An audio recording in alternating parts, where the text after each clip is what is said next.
ক্লাসরুমে তোমাদের স্বাগত। এই পর্বে 7-এর পরিবেশ বিজ্ঞানের একটি প্রশ্নপত্র আমি আলোচনা করব উত্তরসহ। তোমরা জানো ফুল মার্কস 30, সময় 1 ঘন্টা।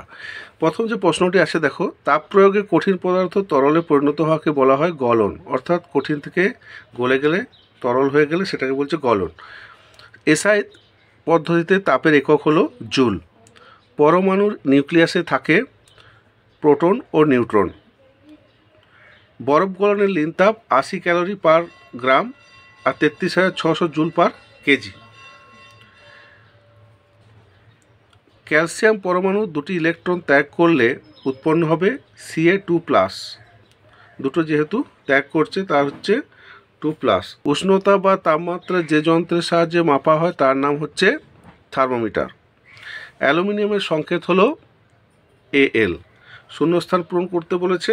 দেখো 2KClO3 = 2KCl + 3O2। কেন না 2KClO3 তার 6টা অক্সিজেন, 3 × 6 6টা অক্সিজেন আর 2টো KCl 2টো KCl। পদার্থের অবস্থা পরিবর্তনের সময় পদার্থের রাসায়নিক গঠন অপরিবর্তিত থাকে। এই রাসায়নিক গঠনের আরেকটা নাম হচ্ছে মৌলিক গঠন।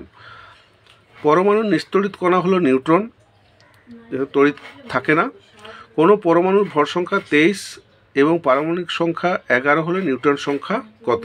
আমরা জানি ভর সংখ্যা প্রোটন প্লাস নিউট্রন, তাহলে প্রোটন প্লাস নিউট্রন ভর সংখ্যা হচ্ছে কত? 23। তাহলে এখানে তোমার পারমাণবিক সংখ্যা দিয়ে দেওয়া হয়েছে, প্রোটন দিয়ে দেওয়া হয়েছে 11, তাহলে 23 - 11 = 12। তাহলে উত্তরটি হবে নিউটন সংখ্যা 12। পরিবর্তনশীল যোজ্যতা দেখা যায় এমন একটি মৌল হলো তামা, লোহা। দেখো তামাক একবার Cu1 Cu2O অর্থাৎ 2 পরিবর্তন হচ্ছে। কপার অক্সাইডের যে পরিবর্তনটা এখানে দেখতে পাচ্ছ, এখানেও তাই, FeO Fe2O3, তাহলে এখানেও Fe1 Fe2, তাহলে পরিবর্তন হয়। মাটির কলসির জল ঠান্ডা থাকে কেন? লিন তাপ কাকে বলে? বরফ গলনের লিন তাপ 80 ক্যালোরি পার গ্রাম বলতে কি বোঝো? ফারেনহাইট স্কেলে কোন তাপমাত্রা 86 ডিগ্রি ফারেনহাইট হলে সেলসিয়াস স্কেলে এই তাপমাত্রার মান কত? NaCl + AgNO3 AgCl + NaNO3। এখানে বিক্রিয়ক ও বিক্রিয়ত পদার্থের নামগুলি উল্লেখ করো। এগুলি করবে, যদি অসুবিধা হয় অবশ্যই জানাবে। স্পিরিট হাতে ঢালতে ঠান্ডা অনুভব হয় কেন? রাসায়নিক বিক্রিয়া কাকে বলে? উদাহরণ দাও। এগুলো তোমরা বই থেকে একটু করে নিও। এরপর যেটি হচ্ছে জীবন বিজ্ঞানের পাঠটি দেখো। লিপিড জমা থাকে পেটে, এছাড়া ঘাড় গলাতেও লিপিড জমা হয়। ভিটামিন এর অভাবে যে রোগ হয় তা হচ্ছে রাতকানা। এরপর যেটি হচ্ছে এমন একটি খাদ্য উপাদান এর নাম করো যা থেকে শক্তি পাওয়া যায় না। দেখো আমরা ভিটামিন থেকে কোনো শক্তি পাই না, আমাদের রোগ প্রতিরোধ ক্ষমতা গড়ে ওঠে, বা খনিজ থেকেও। নখ ও চুলে থাকে কোন প্রোটিন? ক্যারাটিন। শিশুদের অপুষ্টিজনিত রোগটি হলো মেরাসমাস। মেরাসমাস হচ্ছে কি? শিশুরা দুর্বল হয় এবং রোগা হয়।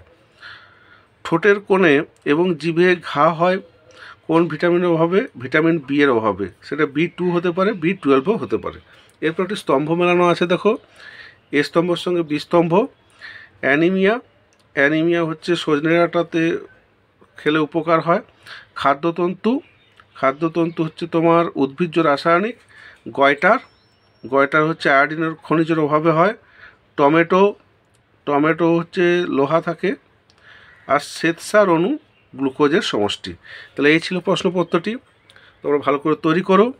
স্যামস ক্লাসরুমে নজর রাখো। এই ধরনের নানান ভিডিও পেতে চ্যানেলটিকে সাবস্ক্রাইব করো এবং নোটিফিকেশান বেলটিকে অন করে রাখো, যাতে করে তোমাদের যাবতীয় ভিডিও অতি সহজে পৌঁছে যায়। ভালো থেকো, টাটা।